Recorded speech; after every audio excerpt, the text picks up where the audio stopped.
Bismillahirrahmanirrahim. Assalamualaikum warahmatullahi wabarakatuh. Alhamdulillahi rabbil alamin. Wa bihi nasta'in ala umuri dunya waddin. Wassalatu wassalamu ala ashrafil anbiya wal mursalin. Sayyidina Muhammadin wa ala alihi wa ashabihi ajma'in. Subhanaka la ilma lana illa ma'allamtana. Innaka antal alimul hakim. Rabbi israh li sadri wa yassir li amri wahlul 'uqdatam min lisani yafqahu qawli. Wa ba'd, sadatul mukarramun, teman-teman insyaallah yang dirahmati oleh Allah. Tidak bosan kita bersyukur kepada Allah atas limpahan nikmat yang Allah berikan kepada kita. Bersalawat kita kepada Nabi kita Muhammad Rasulullah sallallahu alaihi wasallam. Rekan-rekan sekalian, pada seri yang kedua ini, insya Allah kita akan membahas tentang kriteria pasangan ideal ya, menurut Islam. Nanti subuh baru kita berbicara tentang adab, ya, adab ta'arufnya, biar tidak terlalu banyak. Ya. Hadirin rahimakumullah,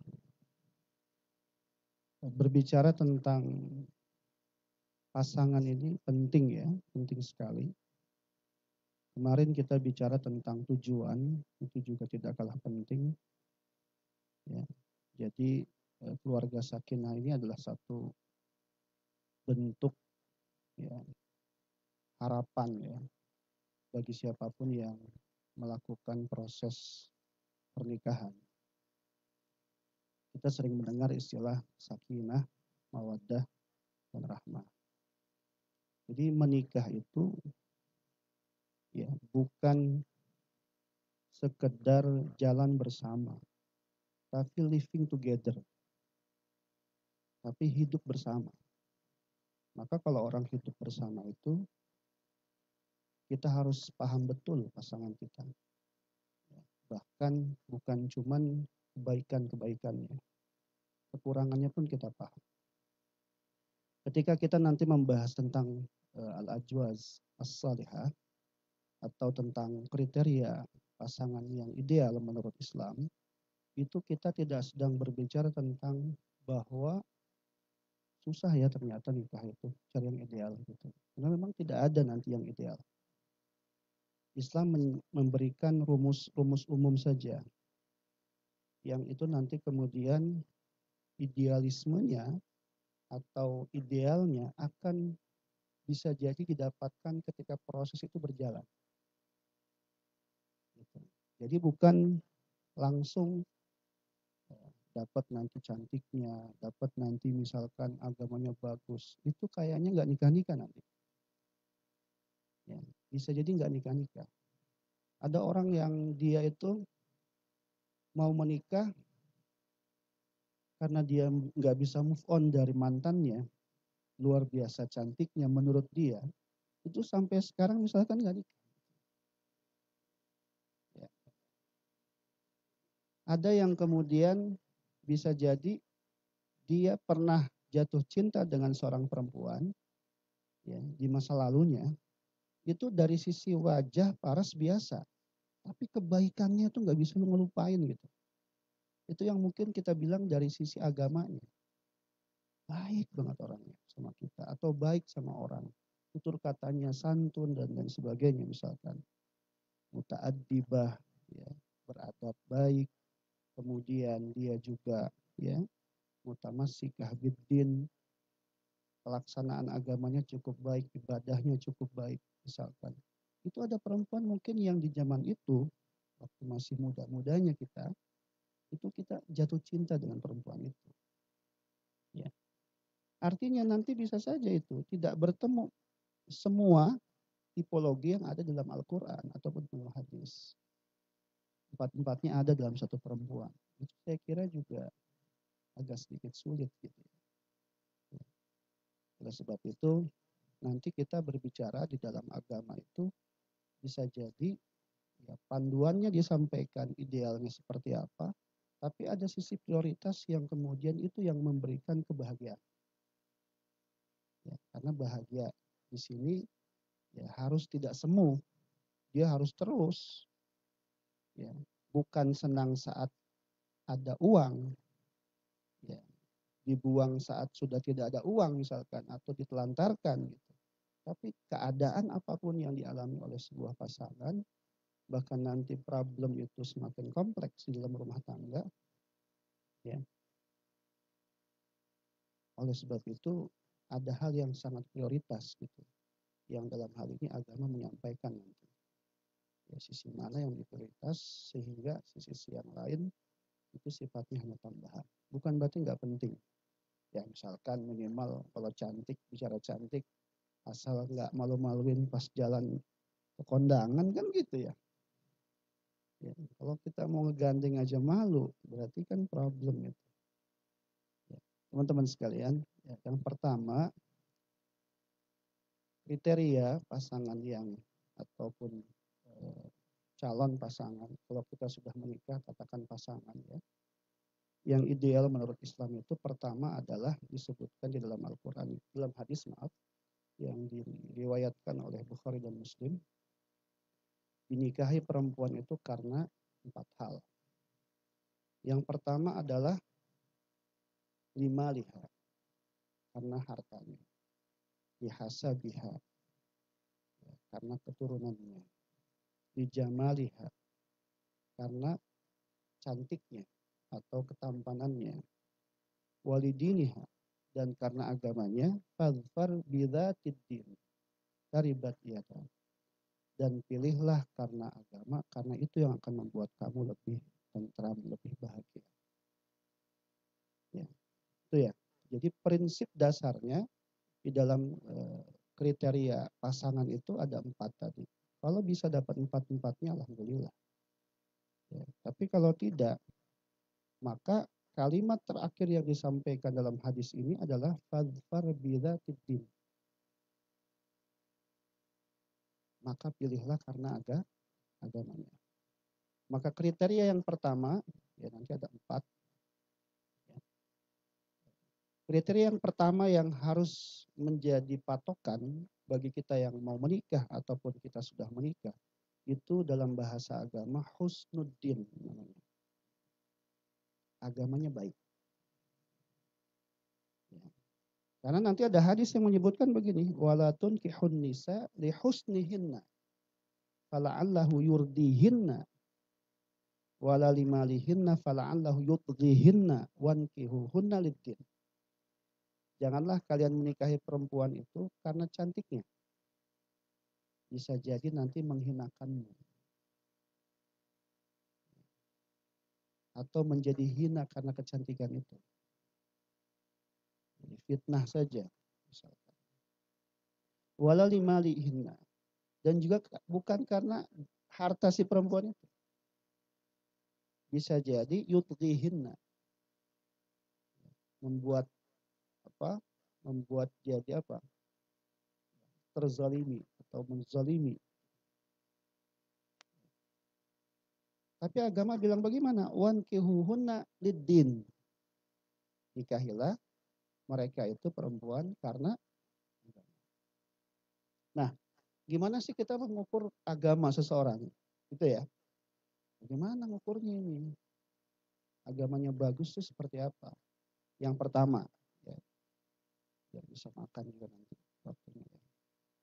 Yang pertama itu kita bisa mengukur orang itu baik atau tidak agamanya, itu adalah karena siapa temannya. Dalam bahasa hadis disebutkan, dalam hadis Rasul menyampaikan, almar'u ala dini khalilihi.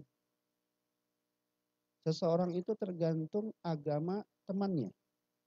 Siapa circle pertemanannya?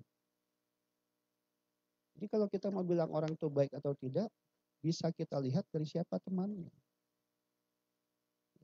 Karena satu kisah pernah ada orang ya secara lahir misalkan dia menampilkan kebaikan-kebaikan di hadapan kita, tapi di belakang kita tidak tahu. Nah, maka cara paling mudah untuk mengukur orang itu baik atau tidak berdasarkan hadis tadi, almar'u ala dini khalilihi, itu siapa temannya. Yang kedua, cara mengukur agama pasangan kita baik atau tidak, atau calon pasangan kita baik, ini banyak yang belum nikah nggak? Banyak ya?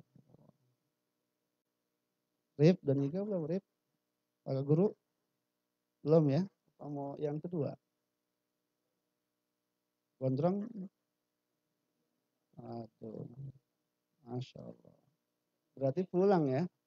Masya Allah. Emang begitu kalau ditanya kapan kamu nikah? Insya Allah tahun depan. Nanti kalau nggak ada persoalan lain gitu. Tapi kalau ditanya kapan kamu nikah, nah itu nggak jelas tuh mau nikah apa, nikahnya kapan itu. Kalau dia sudah bisa mengatakan tahun depan, nah, insya Allah itu. Mau tahun depannya kapan persoalan lain. Nanti berubah lagi dong ya, tahun depannya lagi gitu ya. Yang kedua, ini menarik. Kita bisa melihat baik buruk seorang pasangan atau calon pasangan kita itu adalah dari kedua orang tuanya. Ini yang kita sering sebut dengan istilah bibitnya. Kalau mau lihat seorang perempuan itu bagaimana nanti mendidik anak kita. Karena ketika kita memilih pasangan, ya calon pasangan perempuan ya, jangan laki-laki ya.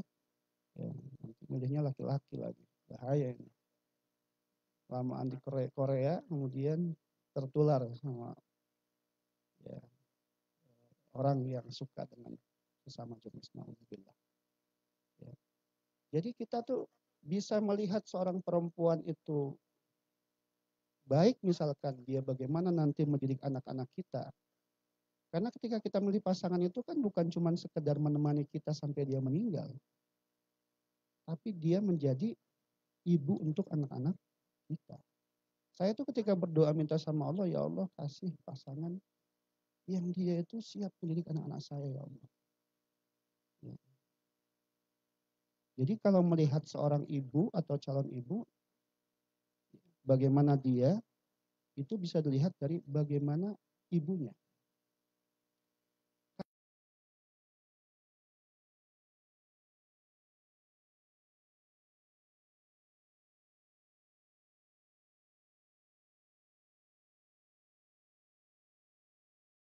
Karena al ibnu sirru abi, bertanggung jawab, siap bekerja. Bahkan dia punya sifat rojulah, kelaki-lakian. Jangan laki-laki bermulai, ini repot ya. Gimana mau tegas? Gimana nanti mau punya anak banyak? Ngurus diri sendiri saja nggak selesai. Jadi problem seorang ayah ataupun seorang ibu tidak bisa mendidik anak-anaknya terkadang karena dia tidak selesai dengan dirinya. Gitu ya. Apapun urusannya, agamanya dan seterusnya. Yang kedua, bisa mengukur orang itu baik tidaknya dari sisi agamanya. Yang ketiga, ini disebutkan oleh doktor atau syekh ya, Al-Mutawalli Asy-Sya'rawi dalam kitab beliau, al-iffah, punya sifat iffah. Sifat iffah itu beliau menyebutkan begini. Orang punya sifat iffah itu kata beliau matanya dijaga. Ya. Jadi ketika kita nikah itu bukan karena syahwat. Maka persoalan kecantikan itu bukan hal yang utama ketika memilih kita misalkan. Atau ketampanan kita. Dia suka sama kita karena ketampanan kita. Akan habis ketampanan itu. Qadarullah baru menikah kena penyakit yang parah misalkan. Akhirnya si perempuan hanya menemani di masa-masa sakitnya. Padahal dia masih muda. Tapi kalau misalkan si perempuan ini ngerti betul apa tugas dia sebagai perempuan, itu akan ditemani keadaan apapun yang dihadapi oleh si laki-laki. Gitu. Sifat iffah ini penting. Hati-hati cari teman misalkan. Sifat iffah. Sifat iffah itu ya dia nggak gampang ya, melakukan hal yang dilarang.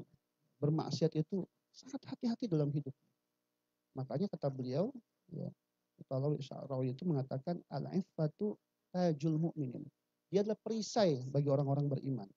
Makanya di antara doa yang kita sering baca itu Allahumma inni as'alukal huda wat tuqa wal afaf. Itu iffah itu. Wal ghina. Jadi kita tuh sering membaca doa, pernah nggak kita perhatikan bahwa ternyata doa-doa yang diajarkan oleh Rasulullah itu ketika menggunakan wawul istinaf dalam bahasa Arab, misalnya wawul istinaf itu kalimat yang atau kata sambung yang berlanjut itu maknanya saling terkait. Ketika kita berdoa Allahumma inni as'alukal huda, aku minta petunjuk, wattuqa dan ketakwaan, wal afaf dan sifat iffah. Yang ketiga wal ghina dan sifat merasa cukup atas nikmat yang Allah berikan kepadaku. Itu nyambung itu teman-teman. Orang bisa punya sifat ya selalu mendapatkan petunjuk, juga takwanya baik nanti. Iffahnya juga baik. Dan yang terakhir, orang yang dia punya sifat iffah, dia juga orangnya nggak menuntut misalkan secara materi. Ghina, punya sifat ghina. Kata Rasulullah, al-ghina laisa an kathratil arad, walakin al-ghina ghinaun nafs. Kaya itu bukan banyaknya harta, tapi kaya itu adalah kayanya jiwa.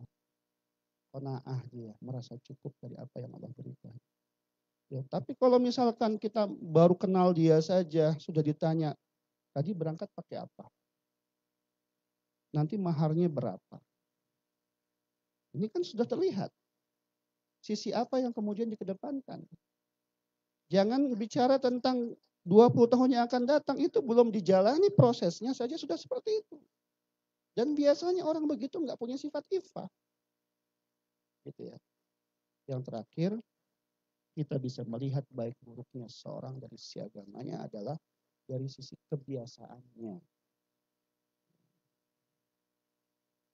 Baik nggak sama orang, lisannya dijaga nggak sama orang. Walaupun ibadahnya bagus, hubungannya sama Allah, tapi hubungan sama manusianya nggak bagus juga bisa saja ukuran-ukuran itu jadi tidak lengkap untuk menilai orang ini baik atau tidak sisi agamanya. Nggak bisa dipisah-pisahin teman-teman. Ya, kita tuh dalam hidup atau menilai seseorang atau menilai diri kita saja, itu nggak bisa dipisah-pisahin. Kita zikirnya kuat, sholat malamnya bagus, tapi mulut kita sama orang nggak bagus. Itu nggak bisa beragama begitu. Semuanya kalau bisa itu jadi satu kesatuan. Jangan sampai kita menyinggung orang. Dijaga betul kalimat yang kita pilih. Jangan sampai hubungan kita dari sisi vertikalnya bagus kepada Allahnya bagus. Tadi saya bilang, oh zikirnya luar biasa, tasbihnya panjang. Tapi orang lain tersakiti hatinya. Jangan begitu cara kita beragama atau menjadi seorang muslim. Itu ya minimal ada 4 lah ya. Yang kedua, ini agak banyak. Yang kedua, tadi tipe yang pertama atau kriteria yang pertama adalah agamanya baik, husnuddin. Saya sudah sampaikan cara mengukurnya tadi bisa dari 4 hal ya. Yang kedua adalah bikron. Apa tuh bikron? Masih perjaka ting-ting. Cari pasangan itu kalau bisa masih perjaka. Kalau laki-laki, kalau perempuan apa? Perjiki. Kalau orang Jawa perjoko berarti. Apa kalau perempuan? Perawan ya, perawan ting-ting. Kenapa? Karena Nabi mengatakan fahalla bikron tula'ibuha tula'ibuka muttafaqun alaih. Ya. Bahkan Nabi pernah bertanya itu kepada Jabir. Zawajta ya Jabir, apakah engkau sudah menikah? Jabir belum. Sudah, maaf. Abikron am sayyiban. Ya. Dia masih perjaka atau tidak, atau dia masih perawan atau tidak. Bal sayyiban, dia sudah tidak perjaka atau sudah pernah menikah. Ya. Fahalla jariyatun tula'ibuha wa tula'ibuka tudahikuha wa tudahikuka. Kalau dia masih perawan ting-ting, dia tuh bisa diajak main. Bahasa agamanya. Tula'ibuha wa tula'ibuka. Nyambung. Diajak bercanda juga masih nyambung. Tapi kalau dia itu jandanya punya 1 miliar kan, ya, apalagi dapat bonus anak 4 gitu ya, nggak perlu proses punya anak lagi gitu, ya. Nah, apa pelajaran yang bisa kita peroleh di sini? Hiwarun bainan Nabi sallallahu alaihi wasallam wa Jabir radhiyallahu an yurshiduna ila mafhumin hayawiyyin fi injazil irtibat az-zawji. Kata para ulama, dialog antara Nabi dengan Jabir ini memberikan satu petuah bagi kita bahwasanya ya, sesuatu yang akan hayawai itu maksudnya dia itu hidup. Pernikahan itu akan hidup, tidak monoton. Orang tua zaman dulu tuh bercanda aja enggak misalkan. Oh saya masih bercanda mulu. Usah saya sama anak aja bercanda mulu saya. Ya, Anda terus, ya ada waktu serius. Gimana nanti kalau misalkan kita terlalu serius? Ya, kok tegang amat sih beragama gitu. Tegang amat sih berislam gitu. Fil intaj ya, injaj al-irtibat az-zawji. Hubungan antara suami istri semakin lengket, semakin erat, semakin coba tegang terus. Walaupun kalau nggak tegang nggak bisa punya anak sih memang. Iya kan? Iya apa enggak nih? Iya. Ya. Mas Iqbal gimana nih? Sekarang tegang apa enggak? Waduh repot istrinya di Indonesia ini. Mau tegang juga repot ya. Ya. Jadi hubungan suami istri lebih hidup mas. Ya. Lebih enak, lebih nyaman. Bisa diajak bercanda dia. Rasulullah itu mendapatkan banyak manfaat dari siapa? Dari Aisyah. Kenapa masa pertama Khadijah? Karena problematika dakwah itu begitu luar biasa. Sehingga sokongan dari seorang Khadijah diperlukan. Baik dari sisi kedewasaan beliau sampai dari sisi materi.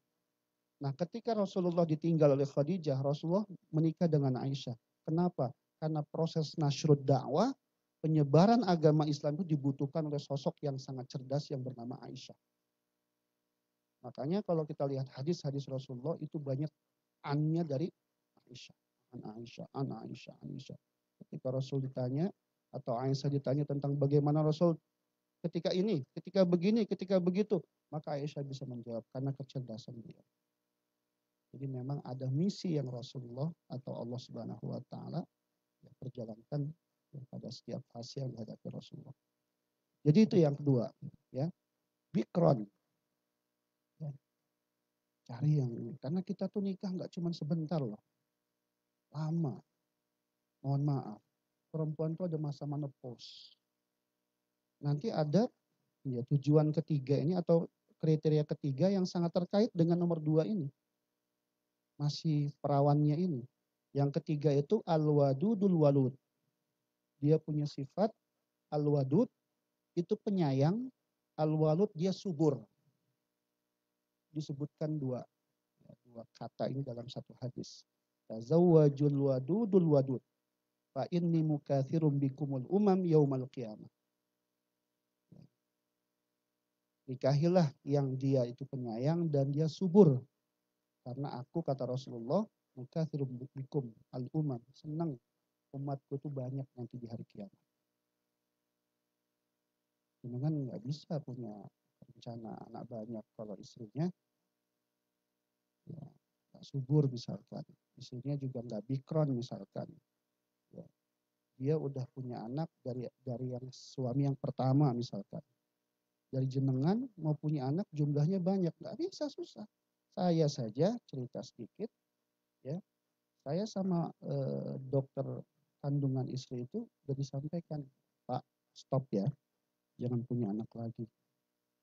Padahal saya sebelum menikah tuh bilang sama istri sambil bercanda, mau anaknya banyak apa istrinya banyak?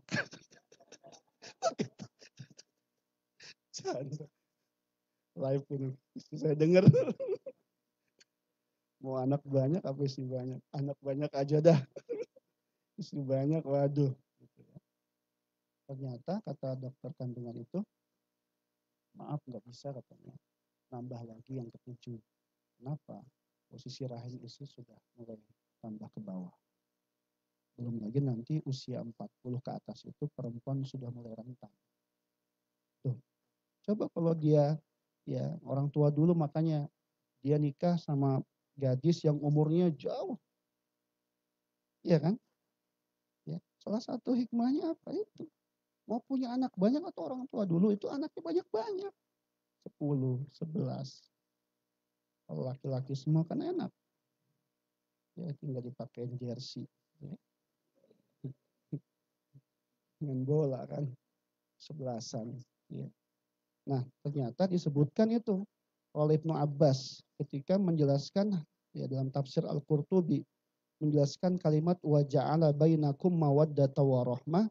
Kata Ibnu Abbas, sesuatu yang bisa membuat kamu itu mawaddah, maaf ini, mawaddah itu makin cinta dengan pasangan itu jima. Jima ngerti ya? Hubungan suami istri. Itu bikin kita kental sama hubungan sama keluarga sama apa pasangan. Makanya nanti ada pelajaran di sini pada serial keluarga sakinah tentang cara berhubungan yang bagus bagaimana.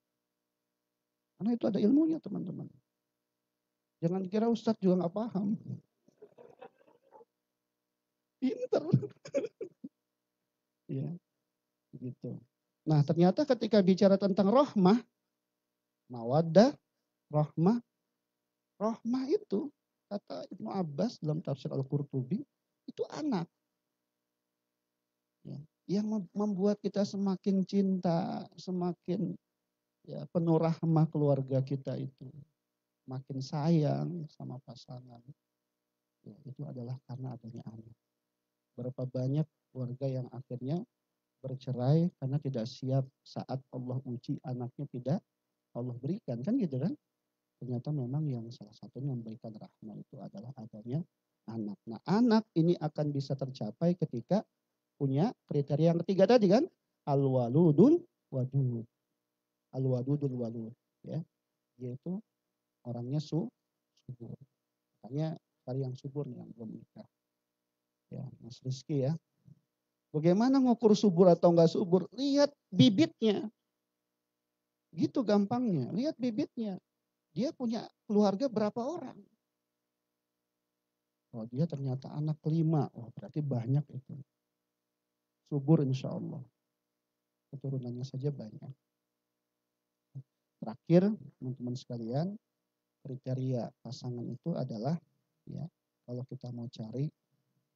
Itu yang disebut dengan al-kafa'ah. Atau kufu. Sekufu kita sering dengar ya. Ini penting. Apa artinya sekufu itu? Selevel. Serasi. Ya.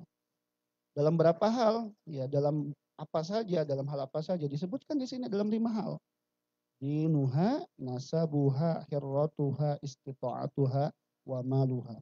Pertama dalam masalah agamanya kalau bisa level. Kalau dia perempuan cari mungkin laki-laki yang agamanya lebih baik. Nanti saya sebutkan beberapa pengaruhnya luar biasa seorang laki-laki ketika tingkat kesolehan dan agamanya lebih baik dibanding perempuan.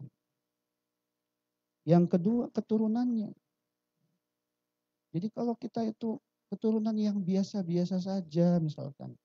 Ya jangan terlalu lah berharap sama calon pasangan kita yang dia tuh ya, keturunan darah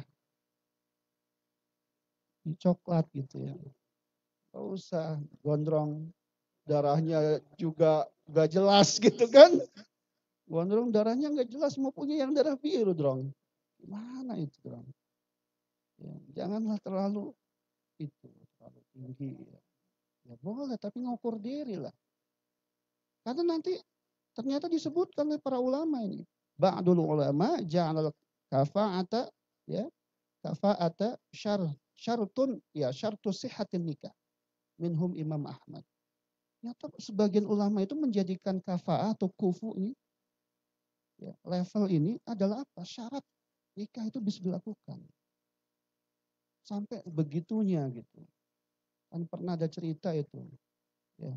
Orang bangsawan perempuannya di zaman Nabi itu nikah sama budak. Berhenti sebentar, cerai itu. Ya.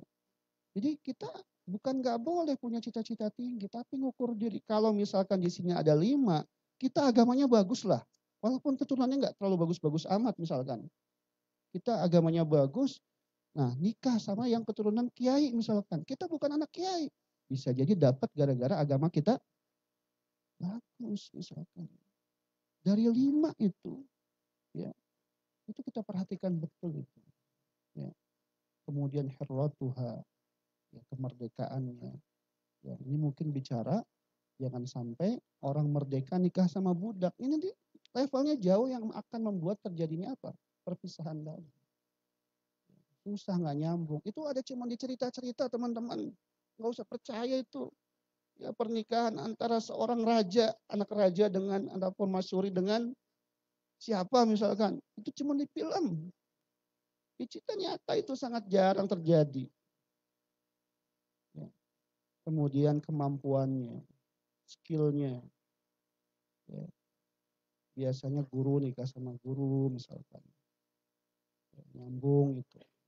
Ya. Hartanya. Ya.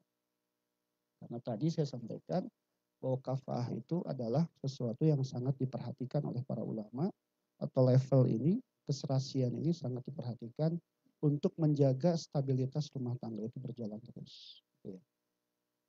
Hadirin rahimakumullah. Ya. Kira-kira itu 4 tambahan beberapa hal yang mungkin menjadi perhatian buat kita semuanya. Yang pertama adalah kesolehan diri. Tambahan saja. Ya. Jangan kita itu terlalu sibuk meminta atau mencari pasangan kita yang soleh atau solehah.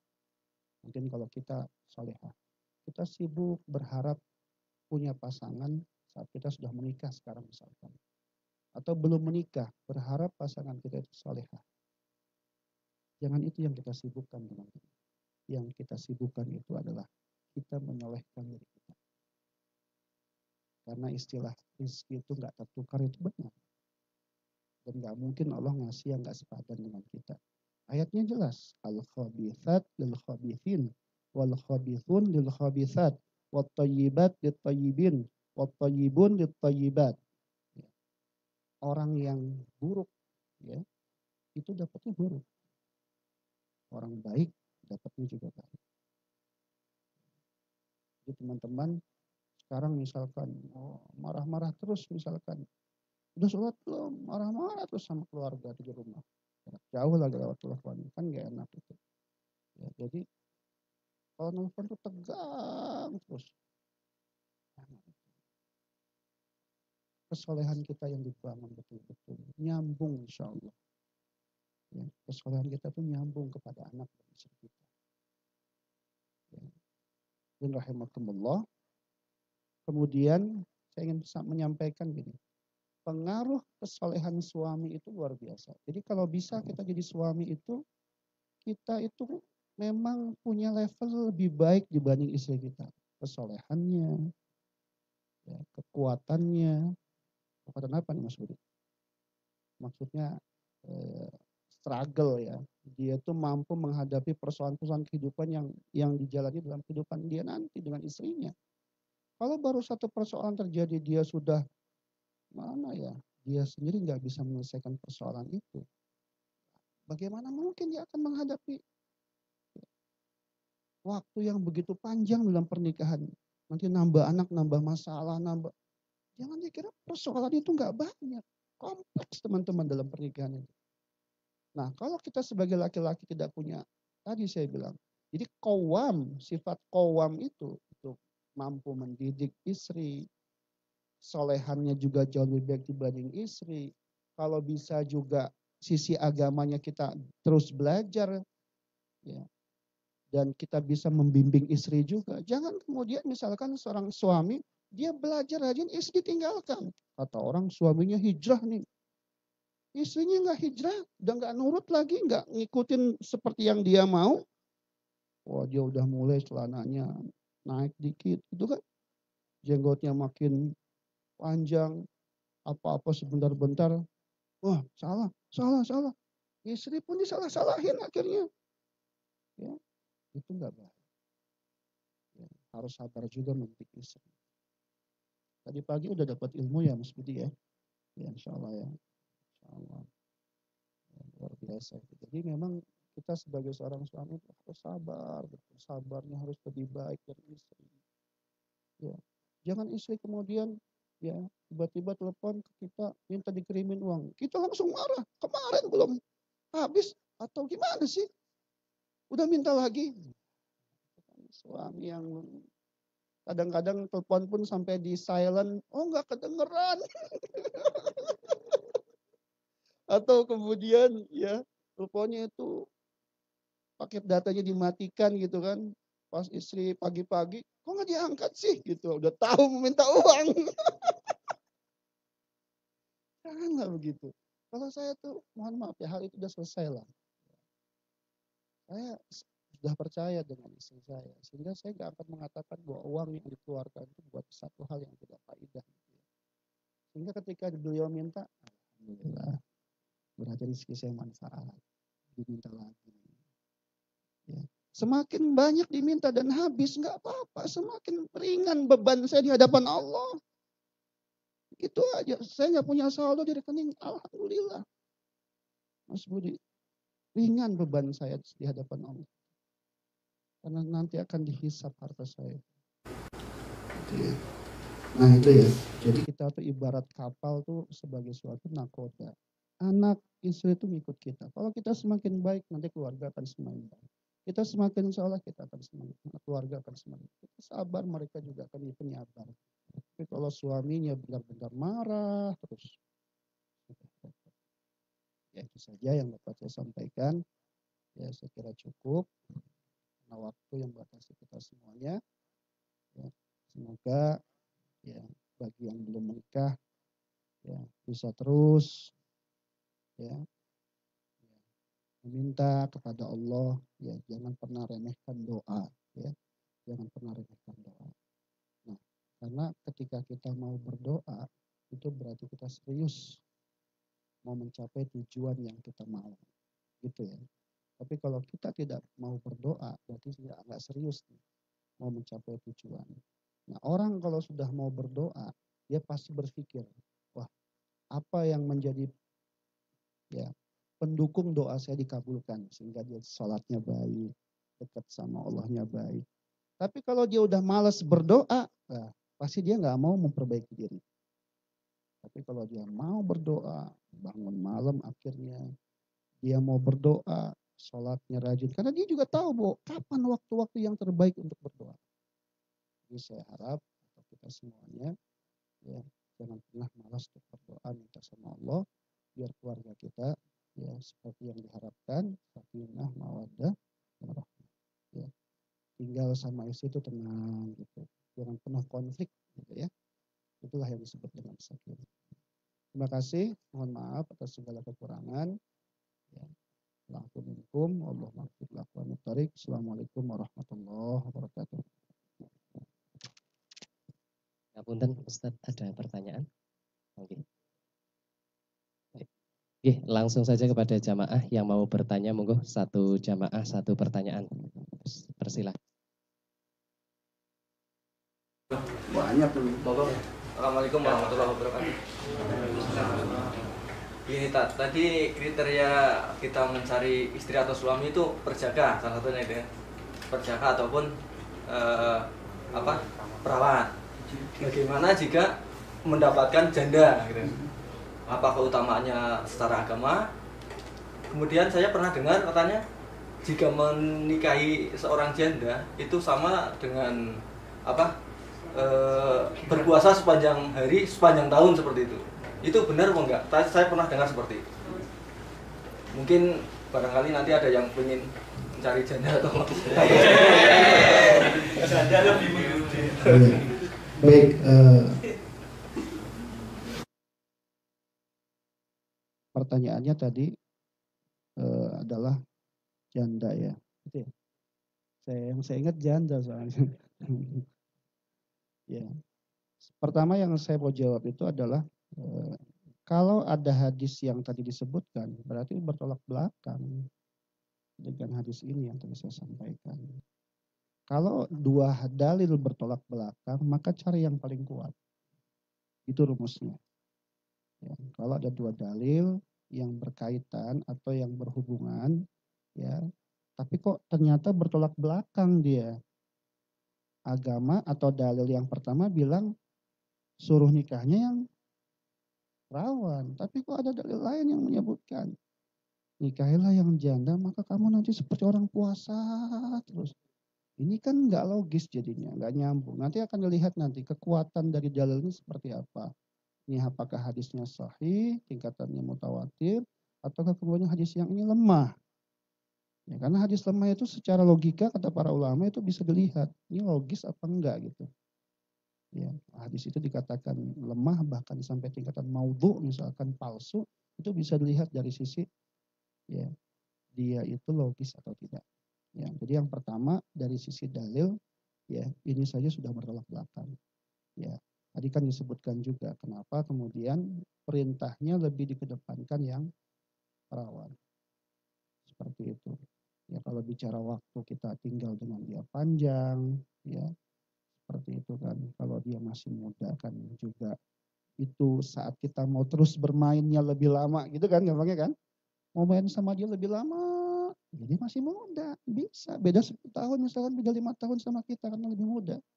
Atau minimal dia itu masih perawan saja, itu beda teman-teman. Ya, seperti itu.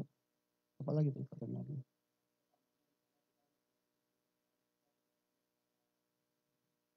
Ya sebenarnya secara agama, kalau jenengan dari kriteria yang sudah ditentukan di sini, ya ternyata perawan ataupun kemudian perjaka itu jadi satu ukuran atau kriteria, jenengan milihnya yang janda, ya mungkin jodoh jenengan janda, ya nggak apa-apa juga, terima aja udah. Daripada nggak dapat sama sekali, daripada nggak laku kan. Jenengan mungkin kelihatannya saja masih perjaka, tapi usianya, iya kan, misalkan gitu ya. Sehingga untuk mendapatkan yang muda pun sepertinya menurut jenengan, wah kayaknya nggak gampang. Ternyata yang mendekat itu terus mendekat itu janda. Udah ambil aja. Alhamdulillah daripada nggak ada yang mendekat sama sekali gitu kan. Itu mungkin jodoh karena jodoh itu memang Allah yang atur ya. Seperti itu. Silakan yang lain. Assalamualaikum warahmatullahi wabarakatuh. Saya mau mempertanyakan Ustaz, kalau kita mau menikah terus kita mempertanyakan masa lalu seorang calon istri kita, mempertanyakan perawan atau tidak, boleh enggak dalam hukum Islam, syariat Islam, boleh enggak mempertanyakan, mewajibkan istri perawan saat? Iya. Ngomong panjang. Dan bagaimana bisa mendapatkan istri yang solehat, pasangan hidup yang baik agamanya, yang soleh? Ya. Yang pertama, ya itu mungkin masalah yang seperti itu sifatnya tergantung urf, ya, tergantung kebiasaan masing-masing aja. Di satu daerah mungkin tabu bertanya langsung ke perempuannya, dianggapnya sebuah penghinaan. Ya, maka bisa saja untuk memastikan itu tanya ke keluarganya atau orang-orang terdekatnya. Ya, kalau memang ternyata hal itu sesuatu yang biasa di satu daerah, ya suku tertentu, ya misalkan orang Lombok biasa menanyakan hal itu, ya silakan saja ditanya. Ya seperti itu. Prinsipnya hal itu boleh ditanyakan. Ya, karena nanti jangan sampai ya kita memilih kucing dalam karung kan begitu. Ya. Perawan lagi. Ternyata istrinya perawan lagi gitu ya. Ada juga yang udah nikah ternyata masih perawan gitu. Udah nikah padahal itu ada. Ternyata belum disentuh-sentuh. Ada juga yang begitu sampai akhirnya cerai misalkan. Ya, pertanyaan yang kedua, gimana kita biar dapat perempuan atau pasangan yang solihah. Tadi saya bilang Yang pertama mungkin kitanya perbaiki terus diri kita.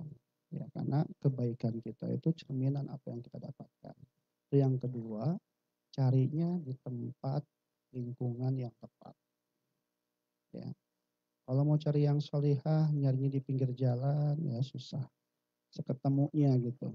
Ada yang lewat, cuit-cuit gitu kan. Wah ini cakep nih. Itu aja kita sudah niatnya bukan karena sisi agamanya, karena kecantikannya. Gitu.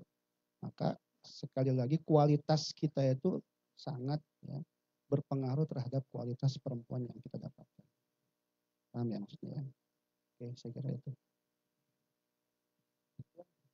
Ikut saja. Cukup ya, terima kasih kami sampaikan kepada Ustadz yang telah memberikan ilmunya kepada kita semua. Kemudian semoga Ustadz senantiasa diberikan kesehatan, kelancaran dalam rizki, dan utamanya dalam beliau berdakwah. Amin amin ya rabbal alamin. Kemudian mari kita akhiri ngaji kita pada kesempatan malam hari ini. Tentunya kami sampaikan besok pagi masih ada kajian, masih ada futsal, dan teman-teman yang mau berbelanja